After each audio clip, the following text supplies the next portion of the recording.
Well, I think it does. I think obviously you have to couch that as, it's not necessarily the greatest accomplishment in the world. But I do think they're moving in the right direction. I do think they have more players who are legitimate NBA players and have, legitimate NBA roles. And I think they're making that kind of progress. I think that jump from Henry Sims to Jahlil Okafor is important and substantial. I think that jump from, Chris Johnson started for them at shooting guard last year. And I think the jump from, Chris Johnson to Robert Covington is, another big one and another important one. I think they have more depth.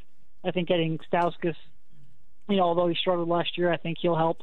Outside of the point guard spot, which, everybody focuses on, I think they've improved their roster. Derek Bodner covers the Sixers for Philly Mag now. And, Derek, you just mentioned Covington. He's a guy that this is what the first couple of years this was supposed to be. Find guys, go let them play, and see who sticks. He seems like a guy who sticks. Does he look like a guy who has worked on his game? Did he come into camp looking much more, ready to be? He came in last year, he didn't know a lot about him, and, he just kind of got thrown into the fire. But does he now look like a guy who's more confident and ready to be a bigger contributor? Yeah, no doubt. And, I mean, his role is still going to be shooting. His skill set that really makes him valuable is that shot, that quick release that he has, which really only becomes more valuable when you have a guy like Okafor on the court and in the paint attracting double teams. I think we talked about this at the time of the draft. I think Okafor's real hidden talent, and maybe you didn't necessarily see it if you just saw, the box score, and I think he only averaged like 1.5 assists per game or something like that. But his hidden talent is really passing and his ability to navigate double teams, and that really benefits a guy like Covington, who struggled to get open looks in the half court. That being said, I know he worked on his ball handling quite a bit in the offseason. Last year, he was pretty much refined to either a shot from behind the three-point line or something right at the rim. He had almost no in-between game. And I think that's kind of been a point of emphasis on him. Now we have seen very little of practice the last few days. We basically get about the last 20 minutes. And at that point, they're mostly doing drills and shooting and whatnot. But certainly I know that was an area of focus for him. And I think it's an area of his game that if he adds, it will make it just a little bit harder for teams to defend him. Derek, a lot of people were excited when the Sixers made the deal for Stauskas. You kind of mentioned him, but he said he's more confident now. I think playing for Team Canada helped him out there. Saw some people tweeting that, he really has a nice stroke.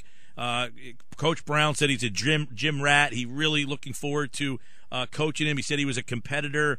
If Nick Stauskas can shoot the way that he was, sold to people coming out of college, how much does that help this team moving forward and being able to take another step forward to have a guy, if maybe Covington and then Stauskas, can really shoot the ball the way that's advertised? Yeah, no, I mean, we saw last year when you just added one shooter in Robert Covington, what that really did to the Sixers offense. I mean, they had a historically bad offense, in the first 15 or whatever games before Covington came in.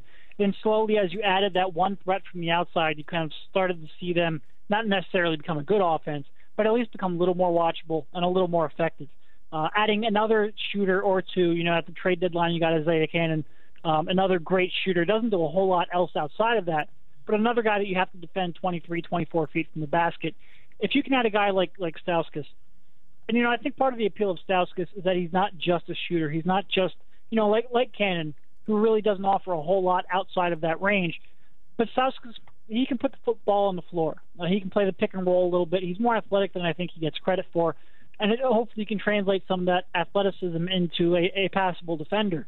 So if you can, transform him into a guy who can really contribute in multiple facets. And again, like Covington, his real presence, the real value in him is going to be a shot.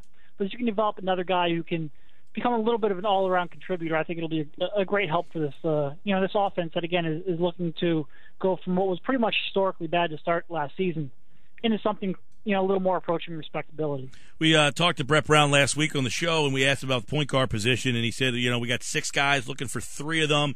He admitted that Marshall and Roten might not be ready. He said Marshall before Roten.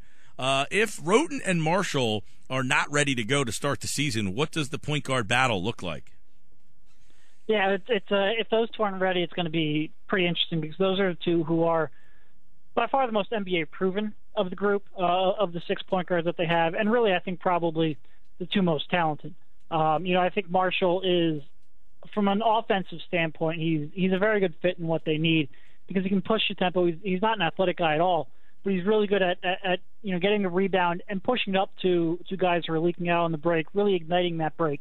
And he also passes well from the pick and roll. He's just a really good offensive point guard who understands where to get the ball and who to get the ball to. And one thing that he's improved is again his 3-point shot, which is key and which they'll need with Okafor. But if he's not ready, and obviously Roten had some success last year with the ball in his hands, if those two aren't ready, then you're talking about T.J. McConnell, Pierre Jackson, who might have the inside track on that starting job, Scotty Wilbekin, who played really well in the summer league.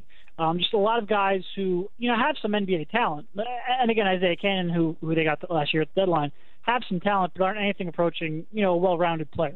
Of that group, I think they'd probably end up going with Cannon, and they said that they might only keep 3-point guards out of camp. I'm wondering if both Roten and Marshall aren't ready, if maybe they'll bring a fourth one out of camp.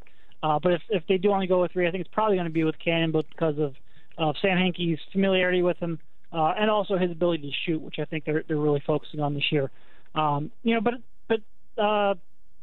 Wilbekin and Pierre Jackson can both shoot as well. So I guess that's going to be a really interesting battle for that third spot. But if both those guys can't play, it's going to be an interesting first couple of weeks of the season. He's Derek Bodner, Philly Mag, covering the 76ers. They're at Stockton today and the rest of camp. Obviously, the two big guys are the big guys, Noel and Okafor. Brett Brown admitted that it is going to be a challenge, but it's one thing that he's looking forward to. I know you say you only get to watch the last 20 minutes and it's mostly drills, but is that really one of the big things that they're working on, is to figure out how those two guys are going to be able to coexist?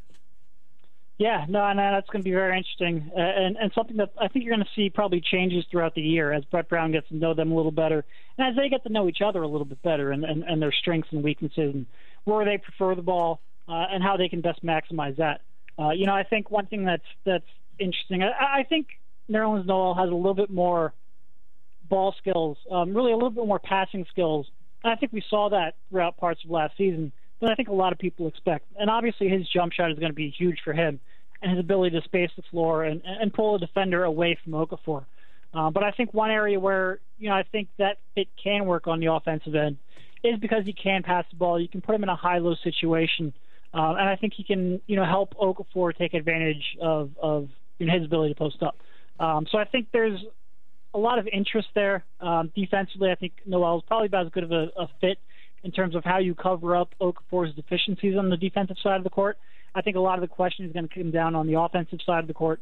Again, whether or not Noel can space the floor enough for Okafor to really operate down low in a one-on-one situation, and how much progress he's made in that jump shot. Because he shot the ball, especially from the free throw line, much improved in the second half of the season. And you hope that translates more into game action this year.